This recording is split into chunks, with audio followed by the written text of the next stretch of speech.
My name is Ted Hodges. Today I will interview Don L. Good, a veteran of World War II. This interview is a part of the Veterans Oral History Project. The interview is being conducted in the Riley County Office Building, located at 115 North 4th Street in Manhattan, Kansas. The camera operator for this recording is Joseph Chapes. Today's date is August the 19th, 2003.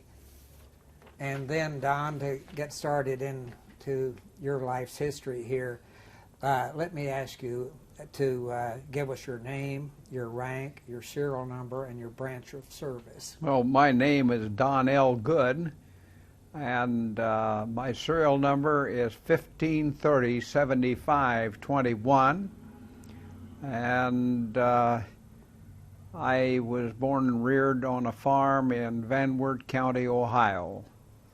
And which branch of service? And I was in the infantry. I started off in the Air Corps and was going to be a pilot, and then things turned to the not so good in Europe, and then the war in Japan, and so I ended up in the infantry. I think I know the answer to this because of your serial number, but did you enlist or were you drafted? I was drafted. Okay. Yes. Did you have a choice on the branch of service, or were you just No, placed into the not infantry? really, Ted. My situation was this. I was in school at Ohio State, and I had, and everyone at that time at Ohio State was required to take military training at the university, and that was an artillery training program, and so when I became a senior, the war broke out, and I ended up in the infantry. Mm-hmm. Do you remember, Don, where you were and what you were doing on December the 7th, 1941? The time that you heard about the Pearl Harbor bombing? Yes, I do. As I said, I was a senior at Ohio State University, and it was an interesting thing. It was a very shocking thing to especially the older people. The students didn't really understand what had occurred at that particular point and what might be the future. So I attended a crops class on that first morning, and there was a man by the name of Willard that was teaching the crops course at Ohio State University, and he was a son of Mr. Willard, whom Willard Hall was named after here at Kansas State University. And after the war, I ran into Mr. Willard. But when we went to class that morning, he said, "You young men do not know what's ahead of you. I do, and it isn't going to be very pleasant." And that stuck with me all the way through the war situation. And he was a very fine man and a very understanding man. Could we go back now to where you were born and some of your life leading up to the time that you entered Ohio State University? Yes, I was born in a farm in Van Wert County, Ohio, just an 80-acre farm. There were 5 in the family. My sister, who became a missionary, and she and her husband, and spent 35 years in Haiti and in Brazil. And then I had my oldest brother, of course, was married prior to going to the war, and he was in the South Pacific. And then I had another older brother, and then my sister, and then my younger brother Fred, and we grew up there on the farm. And it was my father's ambition to have land, to have all of his sons around him in the county, but that didn't work out that way. And it's a good thing that we can't plan our lives exactly. But it was a wonderful experience growing up on that farm. We had wonderful parents and a wonderful neighborhood, and it was a tremendous impact on my life. Was your school a small rural school, grade school? Did you Yes, go a to very city small. school? There were only 24 in my graduating class at York High School in York Township, Ohio. And this school, of course, is closed now, and yeah. Then when you went into the military, I guess you probably went into basic training, some sort of boot camp or something like that? Yes, that was at Camp Roberts, California. I started out at Camp Roberts, California, and it was awfully hot at Camp Roberts, California. And then, of course, I'd always wanted to fly, and so I applied for the Air Force and got transferred into the Air Force at Camp Roberts, California, and transferred back to the University of Nebraska for the pre-flight training. And as a matter of fact, I lived in the Love Library before there were any books in that library at the University of Nebraska. And so it was a great experience, and I wrestled there at that time, and it was good training. And later I got a private pilot's license after the war. When you were in California in basic training, do you have any memories of pleasant experiences or something that you just as soon forget? Well, of course, obedience and discipline I understood completely, and it was my situation. I mean, you know, to find out that if you soldiered and you did what you were supposed to do, ordinarily you got along pretty well. And so my experiences were good, except on those parade grounds at Camp Roberts. It was so hot that we've been on the parade ground, and then people would just pass out, fall while they were standing in the parade ground. So it was so hot there. Yeah. Either in basic training or perhaps later in your military career, were you ever entertained by any of the famous movie stars or anyone like that? Did you ever have them come where you were to give you a little relief? No, we didn't. I went on a little deferred duty at Camp Roberts, California, because I was in communications at that time and had voice and CW communications. So several of us were transferred to Hunter Liggett Reservation, which is the desert area, to help to train the 1st and 2nd Filipino Infantry Regiments before they were committed to the South Pacific. Mm-hmm. And I can remember that because those Filipinos knew how to cook field rations. And it was good. The thing that amazed me was to watch them with their machete drill, and then to know that some of the people were older when they went in. There was one man that dropped dead on a forced march, and he was over 50 years old, a Filipino. So I have great respect for the Filipinos. Do you remember, Don, the units that you served in throughout the chronology of your military, one by one? Do you remember where you were located and that type of thing? Well, after you left Nebraska, I think so. I think after I left Nebraska, I went to Fort Leonard Wood, Missouri, and Fort Leonard Wood, Missouri is where I took a lot of infantry training and fired a lot of different types of weapons, and went on. I became an expert infantryman there. Night compass courses and going down and up those hills in Missouri was quite an experience. I'll never forget that. And then, of course, from there, we thought we were going to the South Pacific, and went to California, and then we changed and went to the East Coast and Camp Kilburn, New Jersey, and debarked, of course, for European theater. Okay. And then, you know, different places that we were to that were impressionable. Went through France and Belgium, and then we had in and hit combat. And the thing that, of course, amazed me, being an animal scientist or loving animals the way I do, is all the dead animals, dead horses and dead cows that we'd see going to the front. And we rode in the 40 and 8s. That's 40 men or 8 horses in a car riding up to the front.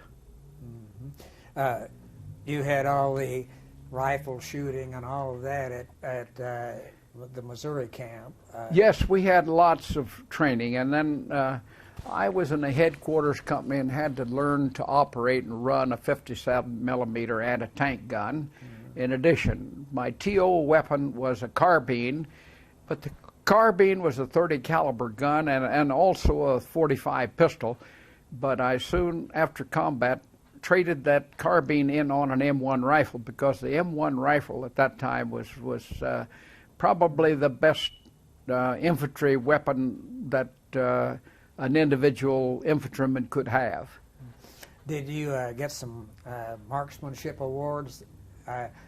Yes, I did. You became an expert? I became an expert firing the 57, the 45, the M1, and the 30 caliber M1 rifle, a small rifle, and got a 3-day pass going into Los Angeles because of being an expert expert fireman. Could we go now to where you left? I believe you said you were in New Jersey. Yes. And there you boarded a ship, and could you start there and tell us Yes, about your trip over and where you landed, and then what your military experience was there in Europe? Okay, well, we left Camp Kilmer, and I believe the ship that we were on was a troop ship called the Marine Wolf. The Marine Wolf, and we were stacked in there. The troops were stacked in 5 deep down in the bottom of the ship, and there's hardly room to turn over in your bunk between, and then you go to the mess hall and so forth. And going over was a zigzag journey because of the German submarines that were operating the Pacific at that time. But we landed at Le Havre, France, and debarked, and then proceeded to get staged for going up to the front. And then after we went through France and Belgium, riding those cars up there, we were committed into the Battle of the Ruhr, which is up in close to the Rhine River, and our outfit helped to stamp out finish the Battle of the Ruhr, and some of our people crossed the Rhine River I crossed the Rhine River on a pontoon boat, which the engineers had built there at Cologne, Germany. And then, of course, we went on skirmishes across the Rhine River into Dusseldorf, which was a very bad situation. Fortunately, I was not picked that one night that went over, and there was only one man came back from the skirmish at Dusseldorf. But later on, after the Battle of the Ruhr, we followed tank companies up through Germany and into Czechoslovakia, and we were pinned down. We went at some little village there. I can't name the village, but I've got it here on the map. Went through there and went the wrong direction. Well, I saw a German soldier on a motorcycle who was up checking on us, and he spun and started out, and I had my M1 rifle, and I leveled down, and I hit him twice out of 3 shots, one in the buttocks and the other one in the thigh. But I'm hoping that he lived, because we brought him back and we gave him his medicine, and then when we left, and there cover of artillery smoke that let us get back into a railroad draw where the railroad went, and got out of there because the Germans had opened up and we just happened to be by a farmhouse and a barn. And I went in the barn, and there were horses in the barn, and of course I stood there by the horses, and very scared, of course. But anybody that says they're not scared aren't telling the truth, because it's fearful. Mm-hmm. And then we journeyed on up into Czechoslovakia, and it was a place, an airstrip around Sheb, Slovakia, or Igor, Czechoslovakia. And we went into this little village, and there was a bridge there where the Germans had been coming back in with their light vehicles, light armored vehicles, and shooting up in the town. And so we set our anti-tank gun up right at that bridge.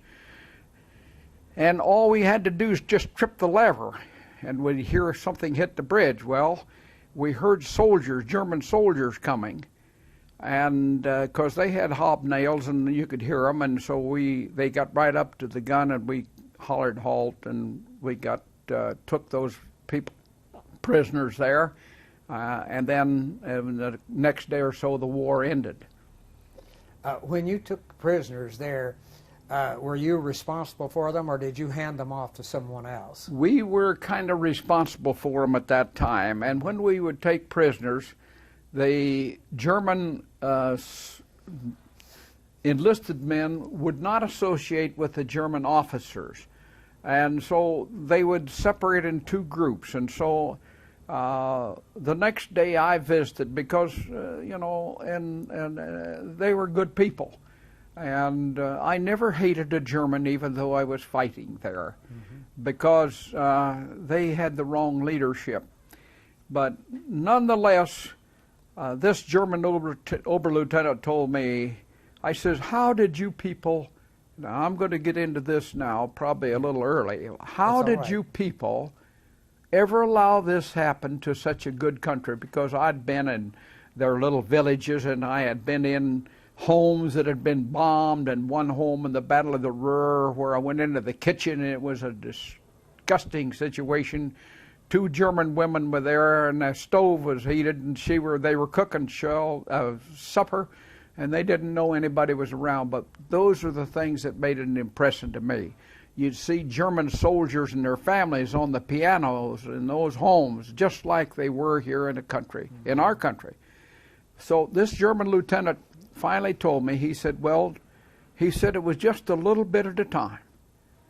He says first Germany was poor at that time. And then he said Hitler and his group gave them food. And then they gave them brod, and they gave them briquettes to burn in their stoves. And then the Burgermeisters were ordered to disarm every little village in Germany. The Burgermeister being the legal leader of each little village. And so after that, they were disarmed. He said, then we got the bayonet in our backs, and he said there was no turn back. And it's a funny thing, Ted. After I got discharged from the Army, I joined the American Rifle Association, and I took out a life membership. And that told me how important it was in any country to stave off or to keep people with those types of thought processes in their mind from taking over a country. And an armed citizen is hard to get to, especially in a country like ours. But anyway, it's been a great country that we live in, and I'd fight for it again. You mentioned the poor leadership, that I guess it was good leadership in a way, that the Germans had followed good leadership but the wrong direction. How did you view our leadership and your comrades in arms, in effect? Oh, well, the leadership was by and large good. We had people that were thrust into combat that were ushers at theaters, that were lawyers, doctors, dentists, and some of them had a lot of rank. Then we had some people that were very well qualified that didn't have any rank much. And so to mix that blend, I think that probably you would say, by and large, the leadership was very good in our country, and very good. And there's one man that I'll never forget, graduated from Texas A&M. His name was Lieutenant Revis. He was the I Company commander, and he was really popular and knew what he was doing. And they came up into a village in Germany, and there was machine gun nests on the other side of a railroad draw.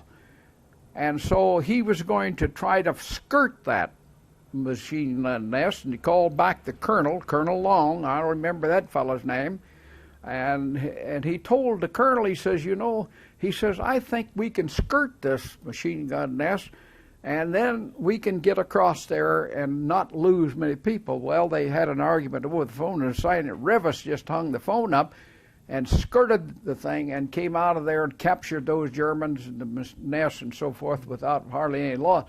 But the next morning, this is the thing that really shocked us. He was relieved of his command. You just don't disobey officers in the military and survive very often.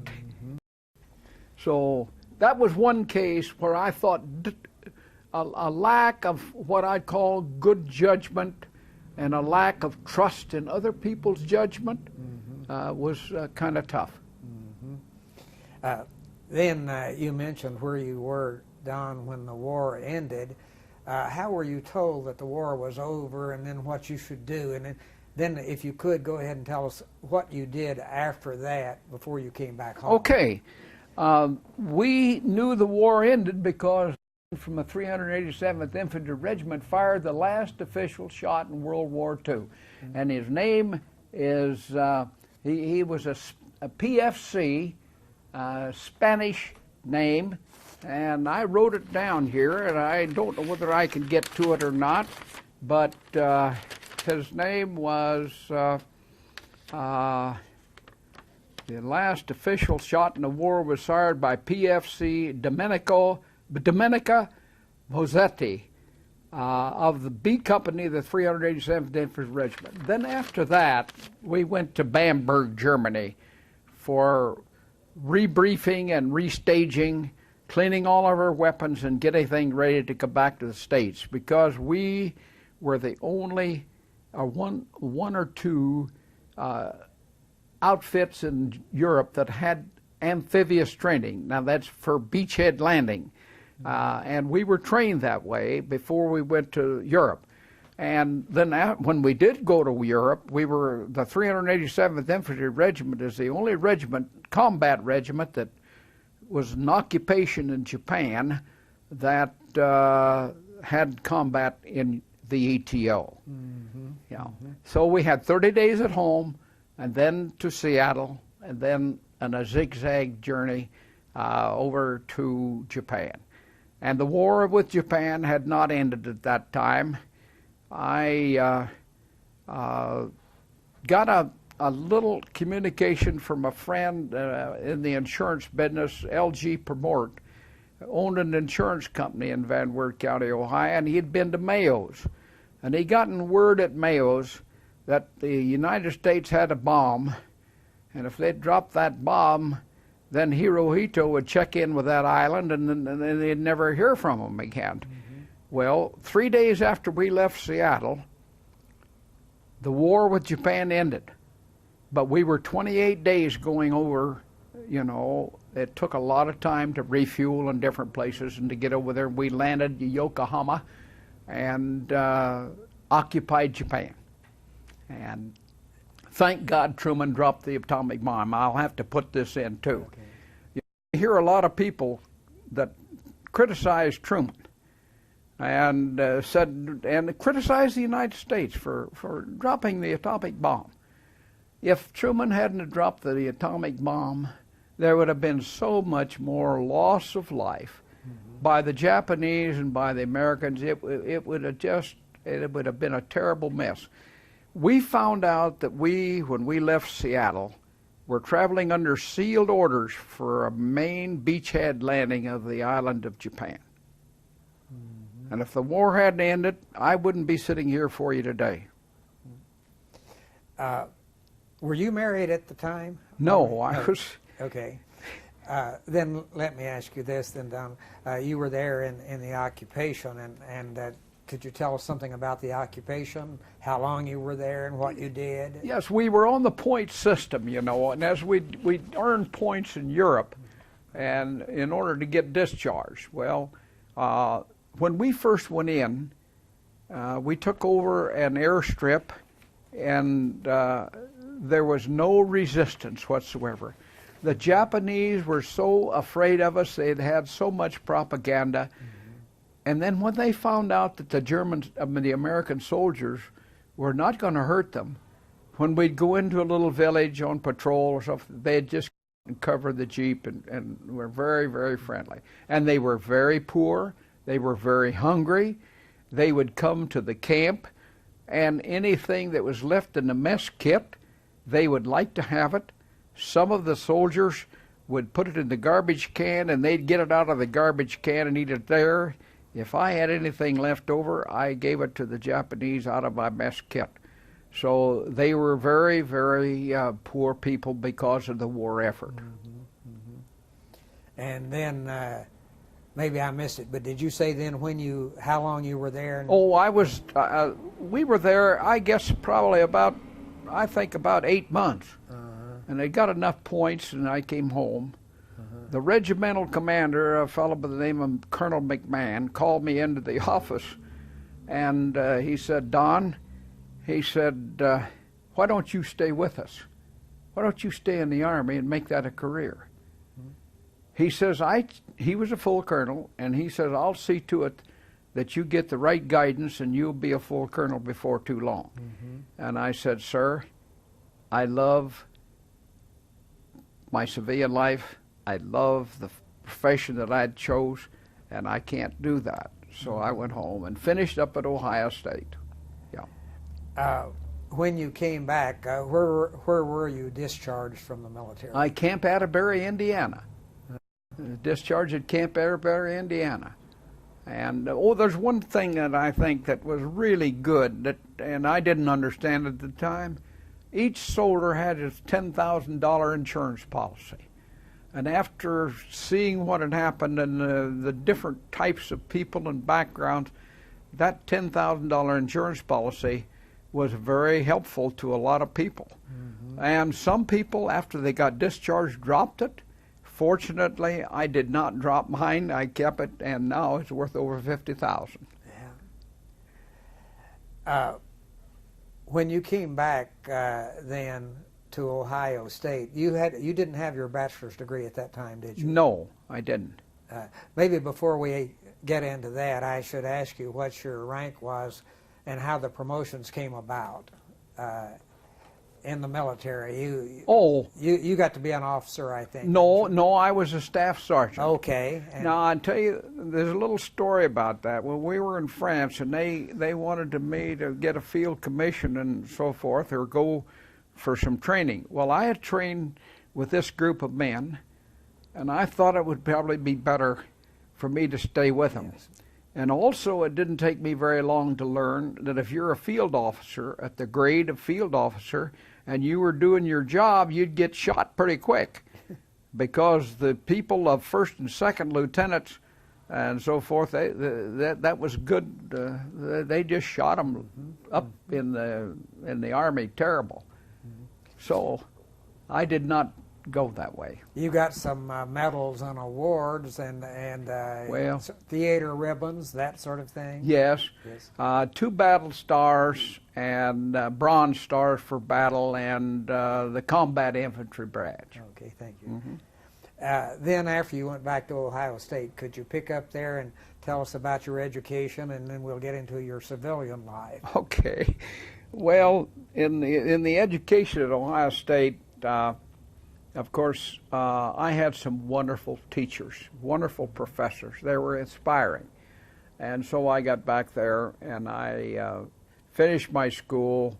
I had dreamed of being on a livestock judging team, and so I was on the livestock judging team in 1946 after the war. That we won the contest at Chicago and were 8th in Kansas City, and I was fortunate enough to have the highest ranking of any individual that ever represented Ohio State University at those 2 national and international contests.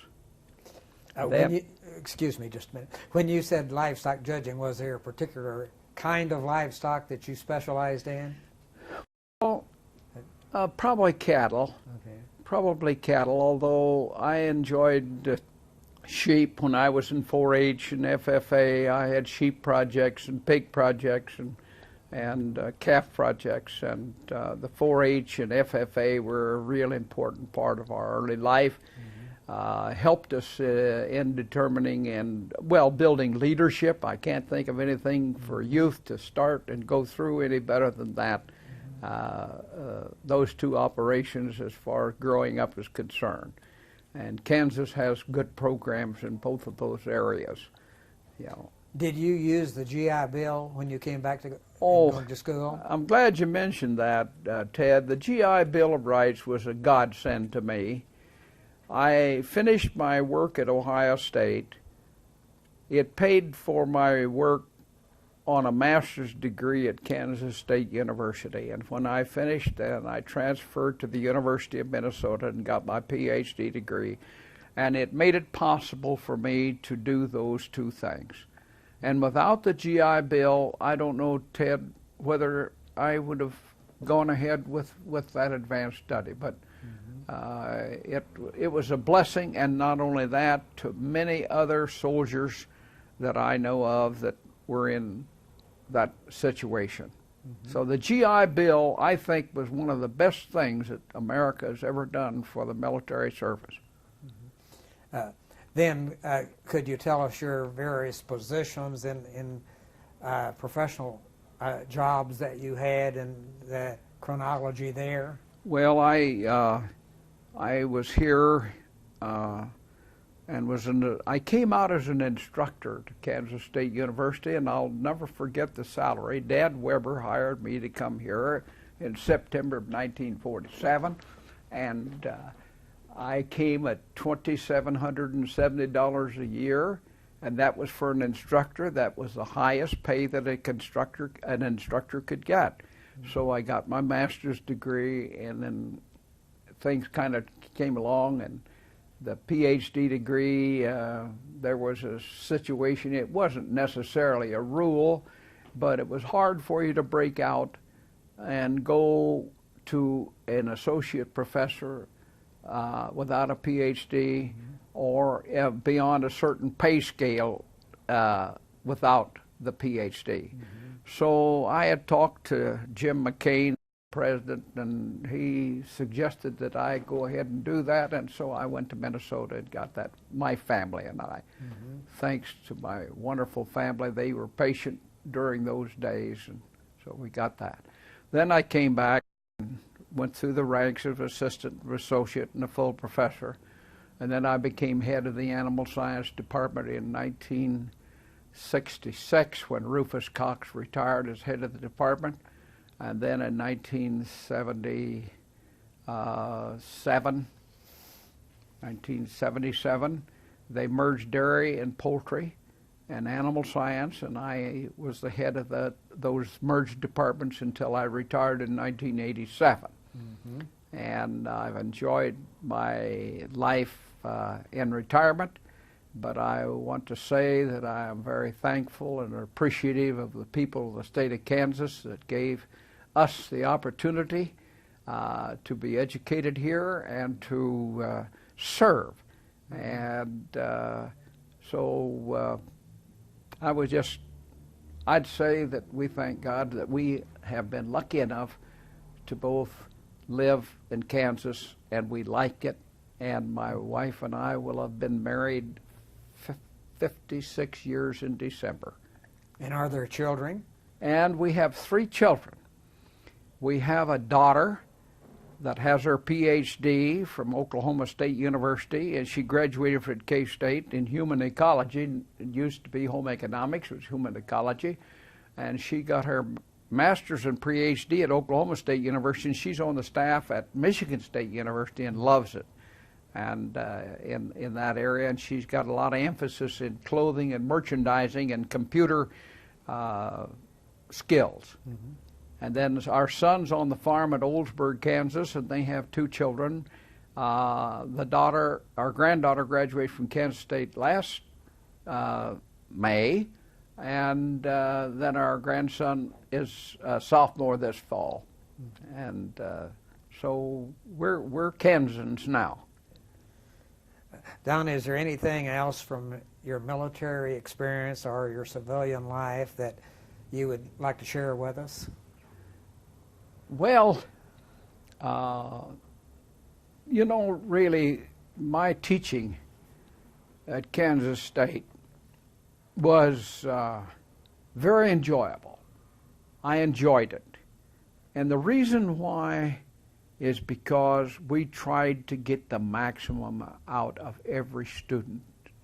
Every student that came, we tried to get the fullest amount of production out of that student that he was capable or she was capable of doing. And that has paid off an awful lot, not only to them, but also to me. It was really gratifying to see students that we have had here that go on and become governor, like Carlin. He was one of my students, Governor Carlin, and achieve. Mm-hmm. Not that that's the only thing, but they achieve because they would prepare themselves, they would study their lessons, and not take shortcuts. Mm-hmm. You know, there aren't very many shortcuts. And we learn that as we get older, and that is an awfully hard thing to transfer to youth. I have found that to be very difficult to transfer to youth. But by and large, I think the youth of this country are much farther ahead than I was when I graduated from Ohio State, and much farther ahead than I was when I got my PhD at the University of Minnesota. Mm-hmm. The technology and the expansion that has taken place now, and the turn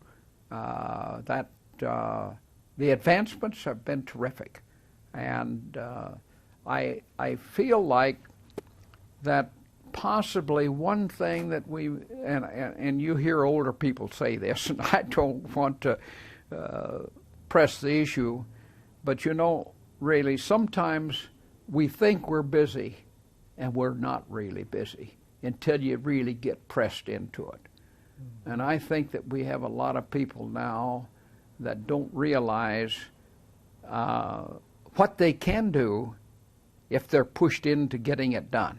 Mm-hmm. And if they've got the ambition and the will and the dedication to go ahead and get it done. Mm-hmm. Was there something, Don, that you wanted to relate to us about one of the German people or something like that? Oh, that was that German Oberlieutenant that I was telling you about. Oh, okay. That how Germany got into that mess. Oh, okay. Yeah, how they really got into that mess. And those good people, this is the thing, and I don't say what's politically correct, I know that.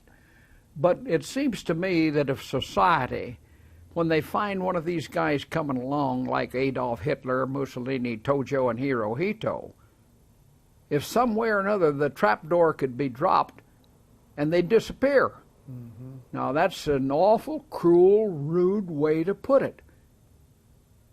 But I've lived long enough, and I've seen it long enough, when you get those kind of people, and the greed and the power are completely corruptible to most men. Greed and power, they're corruptible. Mm-hmm. And when a person becomes corrupt, Katie, bar the door, you don't know where you are. Mm-hmm.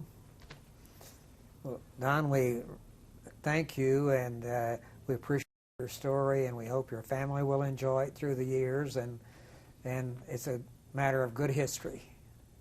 Well, thank you very much, Ted. It's enjoyed being with you, and also Joseph.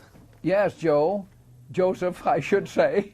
Yeah, I could tell you a lot of other things that would be incidental. And there's one man that was killed, and his name is Captain Weir, and that's not on your tube, but it is. And you know, he was a Mormon, and he played in the Olympics. He was 7 foot tall and wanted to serve his country so bad that he enlisted, and they made an exception. And he was L Company commander. Mm-hmm. And that man, in an advance through the German, in the Battle of the Ruhr, was shot from a German in a trench, in a foxhole. and it killed him. And they named, when we went to Japan, they honored him by calling the camp that we were in Camp Weir. And so he was a wonderful guy. Don, was there anything else you wanted to? No, I believe not. Well, thank you very much. The only thing, well, just one brief thing. I had a lot of friends, you know. The casualties in our outfit were not like it was in Normandy and like it was in the Battle of the Bulge and some of those others. But the thing that amazes me is why man's inhumanity to man can continue. But I think our country, being a Christian nation, and I'll say this, is thrust into the leadership of the world, and how we perform and what our relationships are and develop and so forth is going to have a great determining factor to the future of the world. And it's our time to carry the water. Thank you.